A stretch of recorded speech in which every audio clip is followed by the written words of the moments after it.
আমি নমস্কার। তারপরে আমি ওইভাবে বলতে পারছি না, কেউ কান্না করে দিচ্ছে। আমি একজনের সাথে এখন এইমাত্র কথা বলে আসছি, সে শুধু কান্না করতেছে, তারপর আমার বুকে জড়ায় নিলাম। আমরা যারা অনেক কিছু, অনেক প্রাচুর্যের দরকার, অনেক কিছু দরকার আমাদের, ঠিক আছে, আমাদের অনেক কিছু না হলে হবে না। আমরা ভলান্টিয়ারের দায়িত্ব পালন করছি। এখানে যারা দেখতে আসছি দর্শনার্থীদের, তাদের দেখাচ্ছি, বিভিন্ন ঘুরে ঘুরে দেখাচ্ছি কোথায় কি আছে, তাদের যারা যেভাবে কোশ্চেন করছি তাদেরকে আনসার করছি। মাশাআল্লাহ, অনেক অনেক ভালো, অনেক ভালো আমাদের মা বোনদের জন্য। এটা মাইন্ড ব্লক, আমি ওইভাবে আপনাকে বলতে পারছি না। আমরা যারা অনেক কিছু, অনেক প্রাচুর্যের দরকার, অনেক কিছু দরকার আমাদের, ঠিক আছে, আমাদের অনেক কিছু না হলে হবে না। যদি এখানে আমরা এগুলো দেখি তাহলে আমরা বুঝতে পারবো যে আসলে আমরা আসলে কিসের মধ্যে আছে, আমার মায়েরা কিভাবে ছিল, ঠিক আছে, আমরা এটুকু অনুভব করতে পারবো।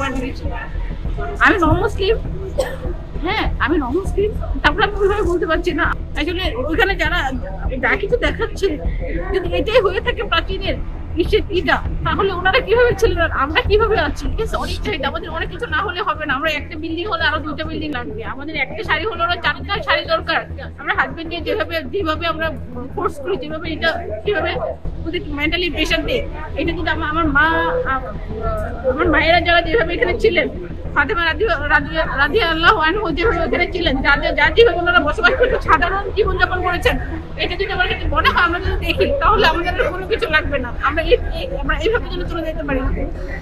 কেউ কান্না করে দিচ্ছে। আমি একজনের সাথে এখন এইমাত্র কথা বলে আসছি, সে শুধু কান্না করতেছে, তারপর আমার বুকে জড়ায় নিলাম। পরে অনেক কান্না করতেছে, ওটা দেখে আমার ফাতেমা রাদিয়াল্লাহু আনহা কেমন ছিলেন, ওখানে কিভাবে ছিলেন, কি সাদামাটা জীবনযাপন ছিল তাদের, ঠিক আছে, ওটা দেখে উনি আবেগে আপ্লুত হয়ে গেছে।